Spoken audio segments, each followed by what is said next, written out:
Assalamualaikum warahmatullahi wabarakatuh. Aturan mitra tepang dangu deui sareng Mang Barna. Urang ngadongeng deui neraskeun hanca nu katunda carios Lusiah pelet marongge yasanaan Merdeka Permana.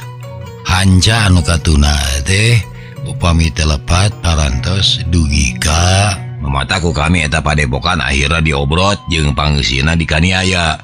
Ceuk Ki Arjali nyaritana bangun anu gemes tapi ditungtungan ku rasa sugema. Sabalikna ari Aki Rantet mah reuaseun ka bina-bina. Maruk anjing kakabeh teh geus nganiaya urang padepokan kalihan asih dikumahakeun maranehna aje. Cek Aki Rantet ngagebeg. Miti nama maraya teh ukur ting parlong ngan saterusna diantarana aya anu ngaku ya mimiti nama ukur deuk delingan kitu tah. Ceuk kami urang padepokan ulah sakama-kama nyieun kajahatan ngan ku sabab buang kelang bae kapaksa digalusur ngan deui ku sababatan sadar kalah ka ngalawan nya dikarepuk bae. Tah upami teh lepat dugi ka dinya nya mitra kumaha terasna mangga urang sami-sami lajengkeun deui wae. Sok kabarayun sadayana. Amit ampunun paralun ka Gusti nu Maha Suci.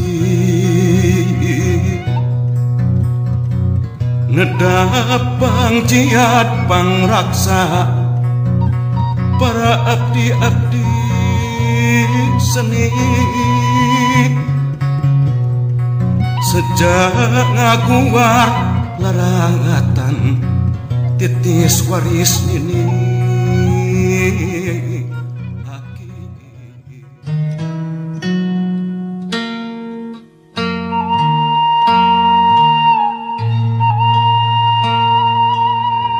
Nya kami geus ngadenge. Loba cawene anu nyalumput sieun dibaehan ku kaum lalaki. Nah Ki Arjali betul geus pohara ka kaum awewe. Ceuk Aki Rantet teu suka nu digeungeuleukeun sakadapan mah can bisa nemalan ngan saterusna namalang bohongan para awewe jarahat geus ngancurkeun kahirupan nu keur bumentah rumah tangga. Loba lalaki kata langsara ku sabab kagenam belet. Ceuk Ki Arjali pikeun ngeceskeun kajadian ieu lalakon mundur heula ka tukang mitra nyaeta kana kaayaan sageus Aki Rantet init ninggalkeun lemur. Ukur Aki Rantet mitra anu ngarasa yen init bari tepung jeung bangsa gaib teh waktu ukur sakedeung. Sabab ari ceuk hitungan urang lemur mah Aki Rantet teh eueuh teu beja teu carita malah sanggeus saminggu bae manehna mucungul.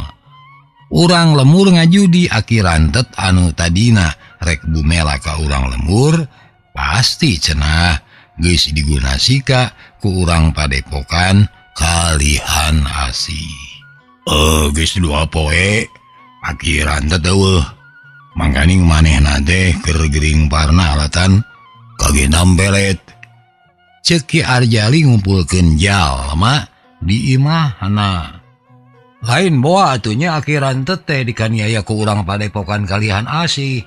Urang tong nempo waruga maranehna salaku awewe tapi tempo pola-pola jahatna we. Ceuk anu milu ngariung. Di antara anu milu ngariung teh aya Ki Puhun jeung Kidul Majid. Maranehna kungsi paserong kah tepikeun ka galungan eta kabeh ku alatan ilmu pelet. Kami dibelancul anak silpa majikan sabab kagoda ku si Uni tah. Ceuk Ki Puhun nya sarua we kami ge cul anak silpa majikan sabab ngudag-ngudag si Uni.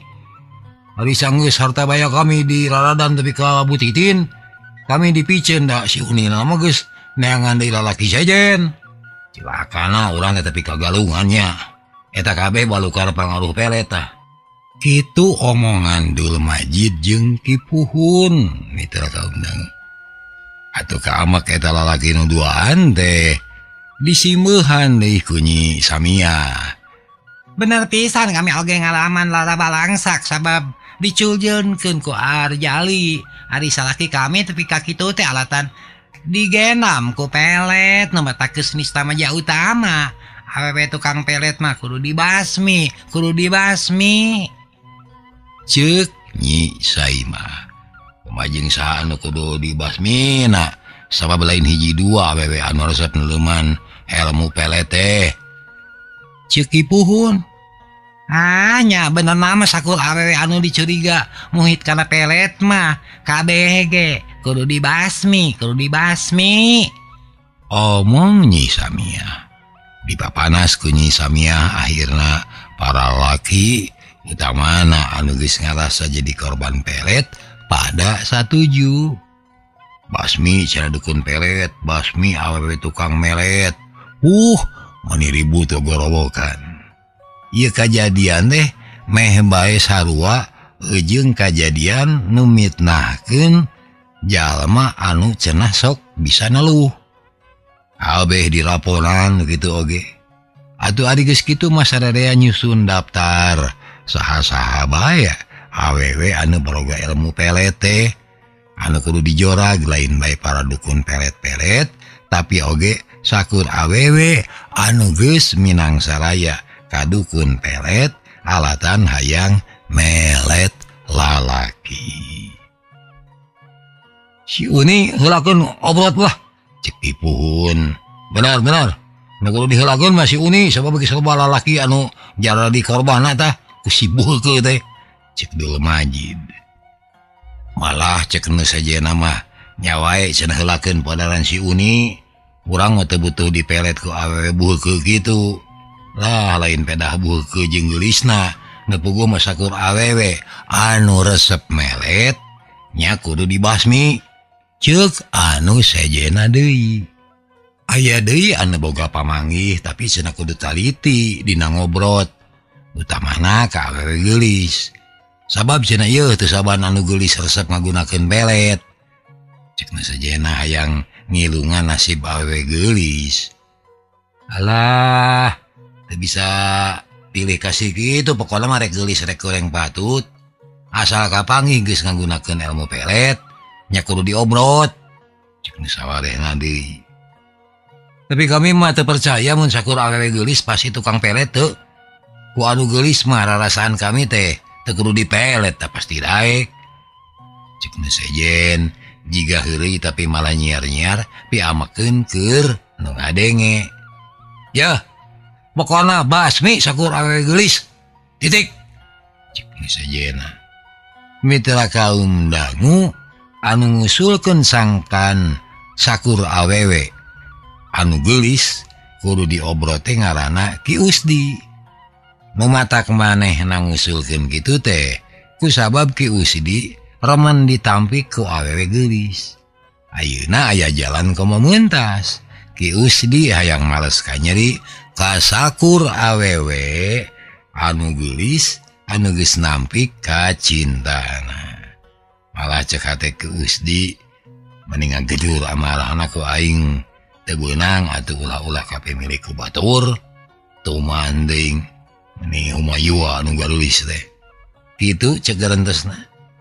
Mitra kaum dangu saeunggeus sarerea samiuk atuh poe eta rebun-rebun keneh dring sabubuhan lalaki ngalabring jeung alit-alitan sakur di jalan Pasampangan manggihan awewe geulis langsung dicuriga tukang pelet. Masih anu dipegat-pegat kekepehan di rumasa boga ilmu pelet tapi para lalaki teu leungit kakeuheul. Eta awewe teh ditongtak digusur kitu nate bari digarbugan. Gue loba awewe anu tulung-tulungan bari lumpat ka sisi cai sabab dibeberik ku sabubuhan lalaki. Basa anyog ka sisi cai teu anta parah buuk eta awewe teh digunyeng. Geus kitu beungeutna dibabukan tepi ka barenget. Lolop-lolopkeun cenah euy kawalungan. Lolop-lolopkeun euy. Cek jalma teh ting gorowok. Atuh eta awewe nu ngagoler ku sabab kapiuhan teh pada ngagarotong. Geus kitu gujubar bae dibalangkeun kabalungan ngangklung weh ka bawa cai. Menang 4 poe noron mah sabubuhan lalaki teh gawena ngulayaban neangan awewe. Loba awewe anu memang fungsi nyieun pola-pola pelet, tapi oge henteu kurang anu teu boga dosa naon-naon. Ngan kabeh oge anu kaparago mah pada ngagusur bari terus dikaniaya taya ras-rasan.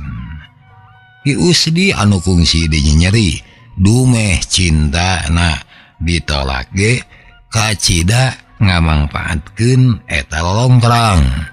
Batur-batur neangan tukang pelet manehna maneangan sakur awewe anu kungsi nampik pangasihna. Waktu geus jonghok teu tatapasini deui ngan jebrod-jebrod we ngababukan eta awewe anu jejeritan alatan soak jeung nyeri. Rengse eta bertek manehna ge neangan awewe sejena deui.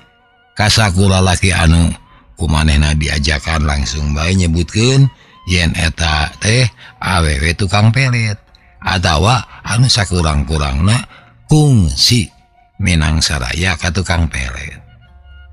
Mitra kaum dangu nurutkeun catatan sajarah tradisional anu kungsi kapanggih ku anu nyusun ieu carita dina taun harita nyaeta kira 10 tahun saenggeusna putri anu opatan tilem para awewe di Maronge diburu jeung dikaniaya ku para lalaki. Aya anu ukur tatuparna tapi kalau lobaan mah tiwas pada nyiksa. Aya sabubuhan awewe anu dikumpulkeun di hiji lombang di sisi walungan Cilutung. Geus kitu eta sabubuhan awewe teh pada ngepuk tepikeun ka kabeh palastra.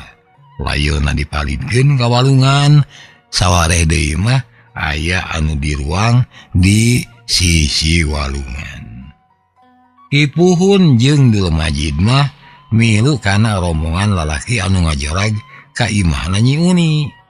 Di dieu nasib Nyi Uni teh dipungkasna.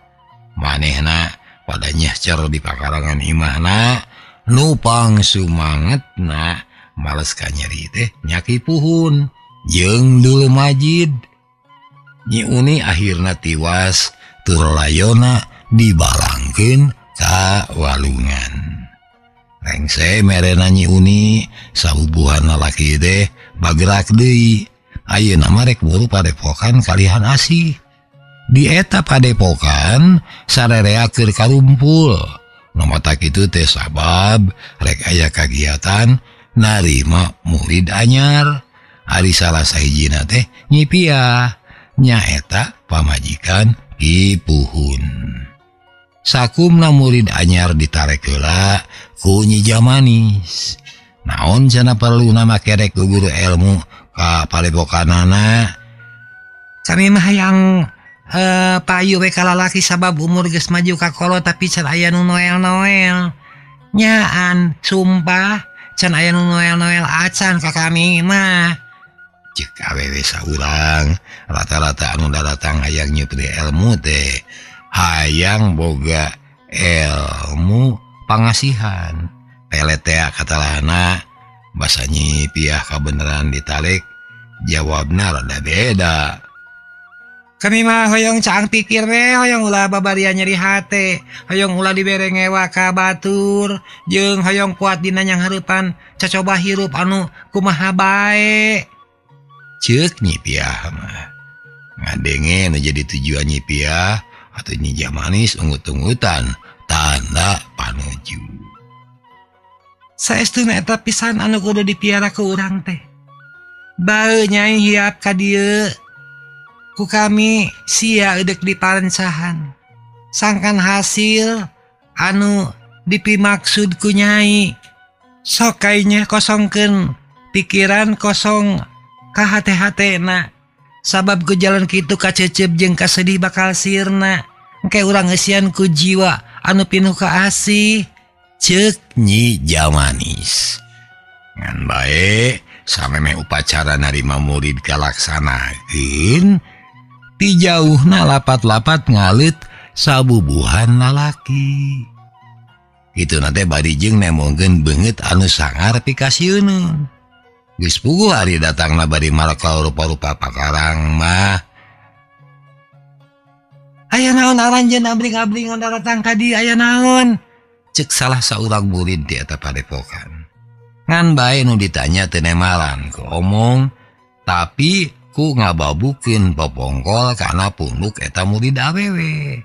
Atuh ari geus kitu mah saban awewe nu aya di eta tempat ting koceak ting darengek. Keur mah deui ampir kabeh lalaki pada ngajorag ka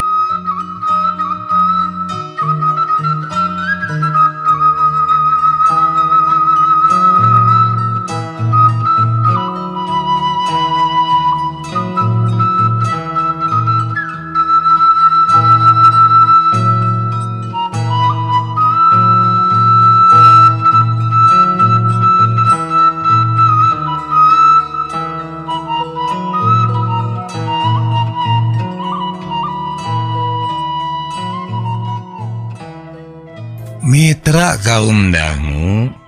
Kabeh awewe anu aya di dinya diamuku sabubuhan lalaki bari teu panjang mikir jeung teu loba carita. Anu lumpat di beberik anu labuh di leyak. Kipuhun anu keur ngamuk ngadadak kreuwas jeung pias. Basa manggihan aya Nyi Piah nyatana pamajikan manehna pisan. Piah, geuning eta mah sia, ha? Piah. Nah kunaon sia bet aya di dieu? Lamun masih kene bogoh ka aing, sia henteu kudu ngagunakeun ilmu pelet. Da aing ge bogoh kene ka sia teh bogoh kene. Ceuk Kipuhun bari nyuruntul ngadeuketan pamajikanana. Kipuhun rek ngadeuketan Nyi Piah. Ngan bae samemeh manehna tepi geus dipeulaan ku anu sejen. Ngan bedana ari Kipuhun mah rek nyambat nu jadi pamajikan, sabalikna nu sejen mah rek narajang awak Nyi Piah pikeun dianiaya. Ulah kitu, eta mah pamajikan aing lho, pamajikan aing eta mah. Ceuk Kipuhun gaworowokan. Ngan bae anu keur ngarapona Nyi Piah bangun anu teu hayang ngadenge, atuh balukarna awak Nyi Piah beak padanya cer tepi ka barijilan getih ti sakujur awakna. Piah. Kipuhun gogorowokan nyamat nu jadi pamajikanana. Itu nate bari ngamangkeun bedog dipake nyacer anu keur ngajorag ka Nyi Piah. Atuh kaayaan teh tambah kacau. Disagigireun ting jareritna sora awewe oge kadenge ting garwakna sora lalaki anu dicahcer ku bedog Kipuhun. Kipuhun ngamuk, cenah Kipuhun ngamuk. Kipuhun jadi gelo, Kipuhun jadi gelo, awas bahaya. Jalma deh ting gorowo. Sabab mitra kaum dangu Kipuhun nguwak ngawik bedog ka kenca jeung ka katuhu. Mireungeuh Kipuhun amuk-amukan. Atuh ayeuna giliran sabubuhan jalma anu malik narajang. Balukarna Kipuhun dikepung wakul buaya mangap tur pada ngarempug ku sararea. Malah kusabab anu ngepungna makal rupa-rupa pakarang. Atuh pamustunganana Kipuhun ti yurah roh bari goyang getih. Awakna ngaringkuk patunyang-tunyang jeung Nyi Piah pamajikanana.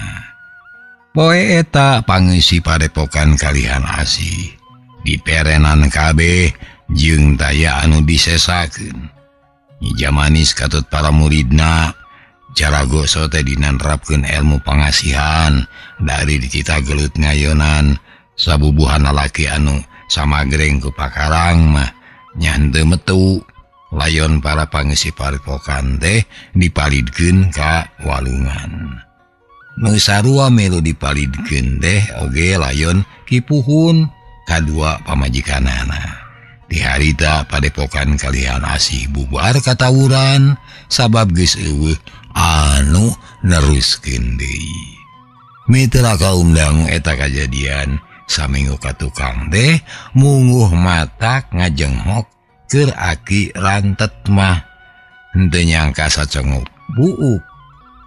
kaum lalaki urang desa kalian asih sakitu kejemna ka kaum awewe. Kunaon aranjeun nani kejem ka bina-bina. Nah Allah deui cara dina nyieun tinakan salian ti ku cara kitu teh. Cek Aki Rantet jadi amek. Ilmu setan mah kudu dibasmi. Sabab geus bukti mawa sangsara ka papada jalma. Cek tua kampung Arjali. Meureun ilmuna anu kudu dibasmi teh lain jalmana. Cek Aki Rantet deui ngan ayeuna mah nu namalang nemalan teh Nisamiah pamajikanana Ki Arjali. Mages Aki montong ngabelaan anu geus puguh-puguh salah. Jeung barina oge nah Aki teh make pipilueun da ieu mah lain urusan Aki lain. Aki mah lain urang dieu. Teu kudu pipilueun kana urusan batur. Ceuk Nisamiah bari nulak canggeng. Ish, lebih yakin itu. Sebab ieu mah urusanna kamanusiaan. Nu ganggu kana rasa kamanusiaan kudu digugat. Anjing kabeh ulah sombong ngarasa diri suci, tapi dina polahna lebih jahat. Batan jahat. Cek Aki Rantet malikna Malang. Aduh adik geus kitu mah nu araya teh geus mimiti nyarakal hulu. Badaug sabab aya galagat teh hade anu ditemongkeun ku Aki Rantet. Ari Aki naon maksudna cacarita kitu? Pokona kabeh awewe jahat ku kami geus diberantas. Sok ayeuna edek naon? Ceuk Ki Arjali neuteup seukeut ka Aki Rantet. Malah nu sejen geus nyieun buleudan ngepung Aki Rantet. Kalakuan aranjeun anu ngarempak hukum balik dilaporkeun ka pangawas anu aya di Kapatihan Kadipaten. Aranjeun kabeh kudu urusan jeung nu wajib. Cek Aki Rantet ngancam-ngancam. Ngadenge ucapan Aki Rantet kitu nu araya lain sieun, tapi kalah ka saliseurian. Malah kami geus miheulaan lapor ka Kadipaten. Urang Kadipaten mah malah bungaheun jeung panuju tukang pelet eudek diberantas. Ceuk salah saurang. Atuh gar anu aya saliseurian deui. Lamun kitu, kapaksa kami anu rek nyieun tinakan sorangan. Ceuk Aki Rantet bari nulak canggeng. Olo. Eta Aki 7 mulut. Jika anu geus bosen hirupnya Isanip, sanghareupan tah mangkeluk peot eta kadinya. Ceuk Ki Arjali nita ka Aki anu katelana Ki Sanip. Anu dititah teh haget nyampeurkeun Aki Rantet pikeun nangtang ijen. Mundur anjeun mah. Lain babad lain janjing ngalawan kami mah mundur. Mundur bisi modar mundur. Ceuk Aki Rantet ngusir Ki Sanip bari teu hayang mireung. Jigana Ki Sanip asa diece. Buktina manehna gancang nyebrut nyuruntul ka hareup. Ngan bae bari anger teu hayang neuteup ka jalmana. Nyaho-nyaho awak Ki Sanip nyolontod ka hareup. Gebru namru. Irungna nyungsep kana taneuh. Mireungeuh kitu jalma nu tadi nitah Ki Sanip geus ngaliuk kana sejena. Sarkim, babuk tah aki teh euy. Ceuk Ki Arjali deui nitah lalaki sembada anu ngaran Ki Sarkim. Nu dititah geuwat nyuruntul. Tapi ieu ge sarua ngajurah roh. Padahal ukur ditewel tak-tak. Nyaho yen Aki Rantet lain jalma ada-ada. Aduh ngan berayak bae anu ngepung teh narajang ka hareup. Aki Rantet dihurup ku welas-welas jalma anu samagreng ku pakarang seukeut. Ngan bae tetela Aki Rantet teh bener-bener jalma masagi. Da eta sakitu dikepung jeung dirempuk ku jalma welasan, tapi saeutik ge teu katemong kapeped. Mitra Meni cambuh ada nu garelu teh. Saurang jalma anu ngepung teh ting talamru. Aya anu dijejak iga burungna, aya anu dikepret puhu ceulina, heutina walas-walas jalma teh nu nyesa teh karitiluan. Kitu ge geus teu sanggup ngayonan. Yok, dua kampung giliran anjeun anu ngayonan ka ulah teh. Cita tadi anjeun mau ukur molohok teh daek jogol. Montong ukur hohoak ni teh anak buah. Marah kuduna mah pamimpin anu ti heula yang hareupan bahaya mah. Eta tandana gede tanggung jawab ka bawahan. Ieu lain bawahan heula diasongkeun. Cek Aki Rantet. Sabab cita tadi Ki Arjali mah gawena ukur mere komando. Udah acerub langsung manteu. Ngan bae ditangtang kitu Ki Arjali batan maju kalah ka jicir lumpat mitra. Lumpat nasa kalumpat lampet tepikeun kacul apa majikan. Tanggung jawabna pisan. Nu ngaranna pamimpin teh nya. Hayangna disebut pamimpin. Tanggung jawabna sipil sia. Cek Aki Rantet bari nyeleketeuk seuri. Yo deuleu. Sabot sia kabeh ting jarongkeng. Yang hareupan bahaya.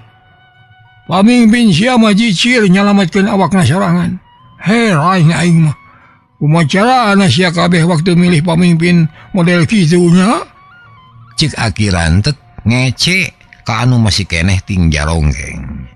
Tapi adi geus seubuh ngece kitu mah ngan leos bae manehna ninggalkeun pakarangan. Aki Rantet ninggalkeun eta tempat. Malah jigana poe eta keneh oge manehna sejak ninggalkeun desa Kalihan Asih. Rek neruskeun ngumbara nyao rek muru ka mana deui. Malah cekeurna sadena aing ngarasa era ku gaib anu ngageugeuh di ieu tempat ye. Cek hatena inget ka gaibna Prabu Walang Sangsang oge ka gaibna Nyi Setayu.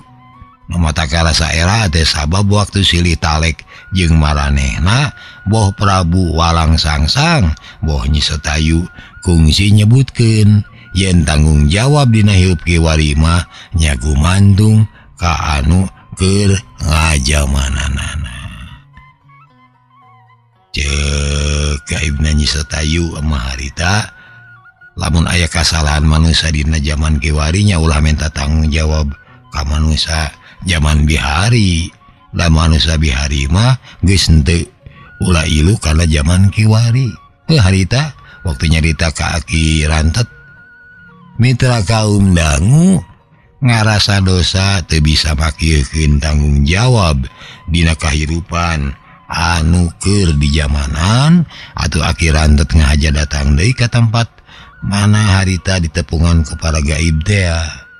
Eta teh pasir leutik anu jemet ku kakayon jeung tutuwuhan baradag. Aki Rantet anyog deui kana batu anu saliwat jiga kursi gading gilang kancana teh ya. Ngan di dagoan salila-lila batu teh robah jadi kursi. Pon kitu deui eueuh anu nyampeurkeun deui ka manehna. Kau rumahnya salah sabab teh daya teh upaya dina nyegah kejahatan hirup ya. Cek Aki Rantet lir cacarita sorangan. Malah ku sabab saenggeus di dagoan salila-lila ka eta tempat eueuh nu datang atuh akhirna Aki Rantet seja ninggalkeun eta tempat. Akhirna Aki Rantet tulus ninggalkeun desa Kalihan Asih. Malah jigana manehna moal rek datang-datang deui ka eta desa. Sanajan kejadian-kejadian anu lumangsung di eta desa lain urusan manehna. Tapi Aki Rantet ngarasa yen salila jadi jalma nya kakara di eta tempat manehna teu sanggup nyegah kejahatan ti sasama manusia.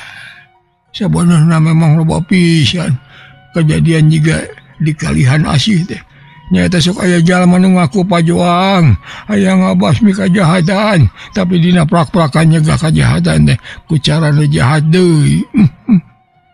Ceuk Aki Rantet nyarita dina hatena. Tapi ka dieu riwayat Aki Rantet teu kacaturkeun deui mitra. Ari zaman mah terus ngageuleuyung, ninggalkeun anu lawas jeung nyampeurkeun anu anyar. Kalawan euyeub ku rupa-rupa kajadian penting. Palamidra zaman beuki maju ka hareup, ninggalkeun nu heubeul nyampeurkeun nu anyar. Teu karasa ratusan taun geus kalarung. Zaman opat putri Jarago Pelet geus kaliwat, da eta mah kajadianana tahun 1500-an. Hari ayeuna anu rek dicaritakeun teh mitra nyaeta dina tahun 1700-an. Dina zaman harita eta wewengkon geus kadatangan ku kumpeni atau VOC. Tepikeun kadenget harita eta tempat anu kerja di bukur catur ieu carita teh masih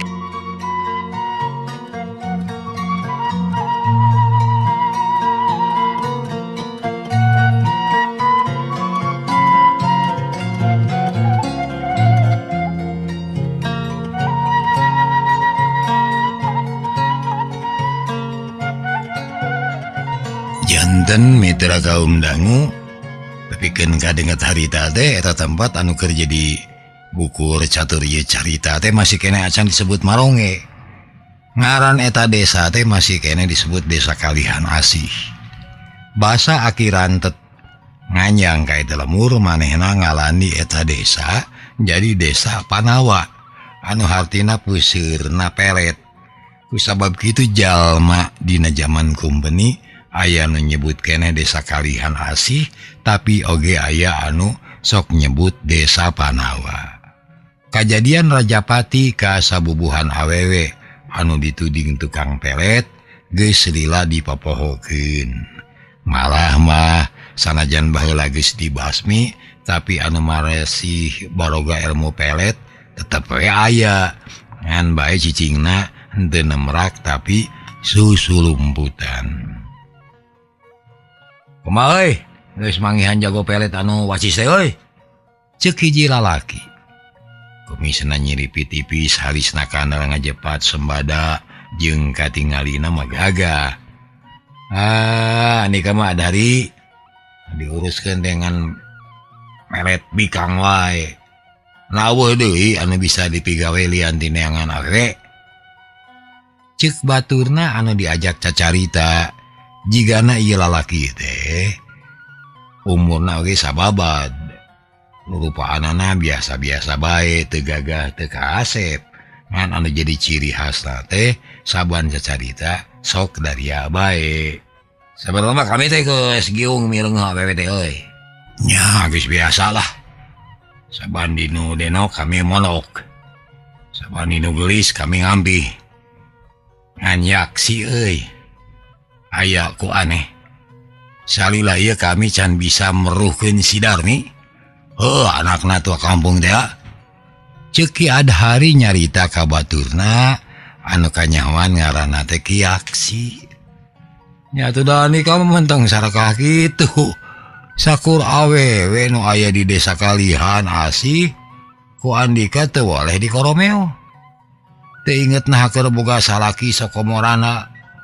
Ari si Darmi mah euy budak parawan jekekan karunya mentong teuing di Gunasika. Gitu pokna. Teu lain endek di Gunasika. Ku kami si Darmi teh endek dikawin. Moal adek di Pulat Pelet da. Nu ayeuna mah kami teh hayang dibibogoh bener-bener ku hiji awewe euy. Ceuk Ki Adhari nyaritana jadi daria. Lain nu geus mah awewe teh sok borogoheun ka bibinya teh. Ari kitu nama. Kabeh ge kapeng-peongan ku kami mah lah. Kami teh itu sah. Tapi da lain kaluar tina hatena. Lah eta mah walukar kagenam ku pelet. Satadina euy, ka si Darmi mah mung melet. Hayang manehna bener-bener bogoh we ka kami. Tapi geuning euy, hese pisan. Budak teh jadi hanjeng tampikan cek Ki Adhari diteruskeun ku ngahuleng. Mitra kaum dangu gancangna carita Ki Aksi sanajan atletikna teu panuju Ki Adhari pulat pelet akhirna mah manehna teh ini ti imahna Ki Adhari sejaneangan ahli pelet anu leuwih wacis. Malah cek hate Ki Aksi mah kieu ari nasib jalma leutik mah gawe teh ukur di utah-etah ku salureun we cek garentosna Yaksi. Mitra kaum dangu Ki Aksi teh ti leutik sesobatan jeung Ki Adhari ti bubudak hirupna sapapait sama manis. Ngan ari geus mangkat dewasa nasibna mah jadi beda. Ki Adhari ku sabab tadina boga bapa lega kebon loba tanah atuh ragrag waris ka manehna. Ari Ki Aksi mah tadina anak jalma biasa, bapana teh pangebona bapana Ki Adhari.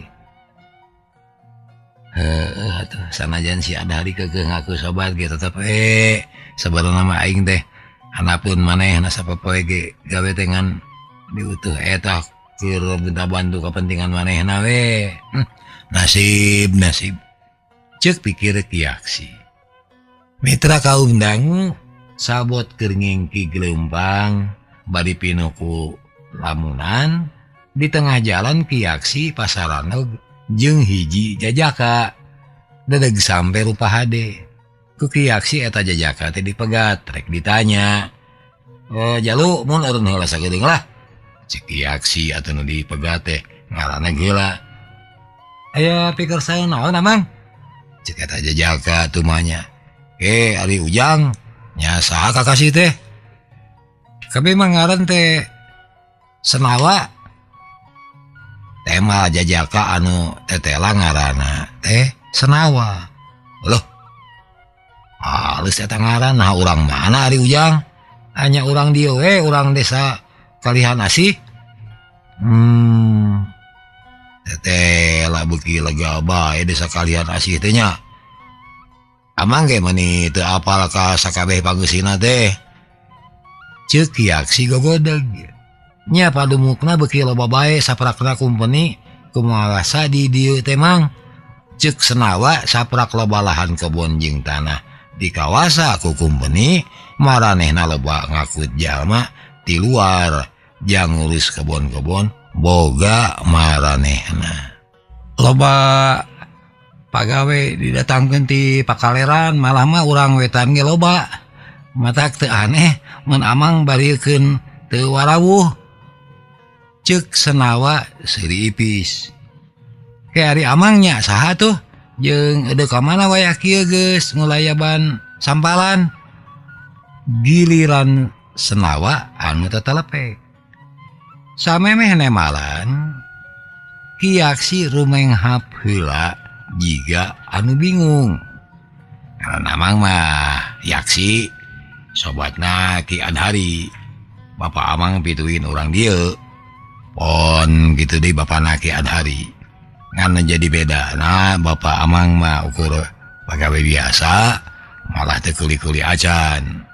Sabalikna di bapana Ki Adhari mah juga lah lega tanah, lega kebon. Ceuk Ki Aksi ujug-ujug ngadadarkeun nasibna ka Senawa teh atuh ku Senawa di Bandungan we. Loh, tuan tanahnya ari sobat Amang mah. Nah saha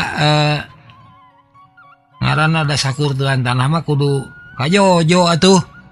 Cek Senawa jadi penasaran. Ari sobat kami mah aranna teh Ki Adhari. Jadi bapana katalahna Ki Rujai. Mungguh tuan tanah anu kacida berat beungharna. Walon Ki Aksi jadi jiga anu milu reus. Ngan ngadenge penjelasan Ki Aksi, si jajaka anu ngaran Senawa mah kalah ka melengos. Atuh kacirieun ku Ki Aksi, anaha nikah jiga anu ngewa make ngabalieur segala rupa. Ceuk Ki Aksi teu penasaran. Moal diding-ding kelir memang kami mah teresep kata jalma teh. Cek Senawa balaka munggu heran keur kieu aksi. Nah mah kayak teresep paneta teh jalma jegud. Cek kieu aksi masih neuteub heran ka si Jajaka. Nah naon alasanana dume manehna jalma jegud kami kudu resep. Ngomong sana ya jadi siga anu ngangkerang. Dengekeun budak ora. Dina mangsa-mangsa weurit kieu jalma jegud teh kacida diperlukeunana. Sabab bisa dipake arep-arepkeun jang nang dayungan anu masakat. Coba deuk ti mana kami bisa dahar jeung bisa mertahankeun hirup lamun eueuh jalma juga lah model Ki Rujai. Ceuk aksi mani jiga bebeakan melaan dununganana. Padahal tadi mah ngangluh dumeh hirupna ukur semet jadi tukang buburu. Hanya akal Jajaka Senawa henteu kapangaruhan ku pamanggih Ki Aksi. Talung-talungnya kitu yen jalma jegud bisa nang tayungan hirupna jalma masyarakat. Lamun kajadianna malah sebalikna pisan kumaha? Lamun di dunya aya anu medah-meduh hirupna jeung aya anu ekerehet hese nyatu, eta tandaning can aya keadilan. Tang tuh anu teu mere keadilan teh jalma jegud. Ka jalma miskin. Ceuk Senawa pertengdang. Di temalan sarupa kitu atuh Ki Aksi teh jadi sewot. Bet jiga manehna pisan anu keur digereneng ku Jajaka Senawa teh. Nah, ini kamu kayak tengah rasain jalma jegud bisa mere kahirupan ka anu miskin. Cing, hari bapak maneh digaweana kana naon? Budak ngora. Bapak mah digawe jadi kuli kebon. Tuh, ban. Hari kebon bukan saha. Tang tuh bukan jalma jegud. Coba lamun eueuh jegud. Bapak Andika cantang tuh boga pangupa jiwa. Ceuk Aksi asa unggul. Ngan bae ari Senawa mah tetep masih keneh boga pamanggih. Ta eta sok disalahartikeun kitu. Seolah-olah jalma miskin teh nurut hirup ka jalma beunghar. Padahal kanyataanna anu sabenerna nya jalma beunghar atuh anu nurut hirup ka anu miskin. Ngaco Andika mah. Kumaha bisana jalma miskin bisa dipake nurut hirup ke jalma jegud. Moal mampu panjang urusanana. Pokoknya jalma beunghar teh keur nurut hirup ka anu miskin. Ka para kuli kudu meh kabeneran boga tanah lega, boga kebon lega. Jalma beunghar sok boga pangrasa mere kahirupan ka anu miskin. Padahal nu saestuna mah manehna anu nurut hirup. Sabab ya mun eueuh nu miskin, mun eueuh anu ngokolakeun tanah garapan ka asup kebon, jalma jegud bisa naon? Sakalina macu sagecuruk ge meureun-eureunan. Atawa nya kalah kalipuh lantaran cangkengna kabeunangan. Ta anu ngalantarankeun kebon ngahasilkeun mah nya para kuli, lain ku anu boga tanahna. Jadi lamun mah anu boga kebon hirupna medah-meduh eta teh lain ladang tanaga manehna lain, tapi ladang tanaga kuli. Cing cobaan boga tanah upuk aplak. Geueuh kuli. Nah anu jegud edeuk bisa naon? Cingan. Omong Senawa panjang lebar. Ari geus ngadenge pamanggih kitu mah Ki Aksi teh teu lemek teu nyarek. Malah akhirna manehna ge jadi ulang-ulang mikiranan omongan Senawa bieu. Ya bisa jadi gitu tapi da kenyataan anu namerak mah euy. Anger we hirupna jalma miskin teh aya dina dampa leungeun jegud. Contona kami ieu sanang-enang ukur jadi jalma nu hirupna tukang diutah eta. Ceuk Ki Aksi. Jajaka Senawa anu ngadenge ukur seuri keom. Ngan saterusna Senawa malikan deui pananyana. Mayarek perlu naon cenah wayah kitu lumpang gedig di tengah sampalan. Ari geus ditanya kitu mah ngandaradat bae Ki Aksi teh nerangkeun pamaksudanana diterangkeun. Kami teh dititah dengan jago pelet. Hayang anu leuwih wacis, leuwih jetu jeung leuwih toker. Batan nu geus aya. Ceuk Ki Aksi. Ngadenge kitu Jajaka Senawa kerung halisna. Nah edeuk meret naon? cek sanawa jiga anu bodoh. Hari maneh bet bodoh teh kata toloyo.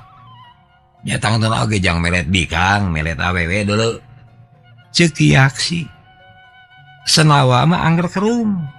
Kitu nate bari nelak-nelak tangtungan Ki Yaksi anu rada pedekrek tenek. Jeung pupunakanana semu ngadungkuk jiga remen punggal panggul.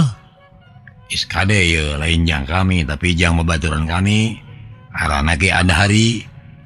Cek Yaksi da sieun si Jajaka salah sangka.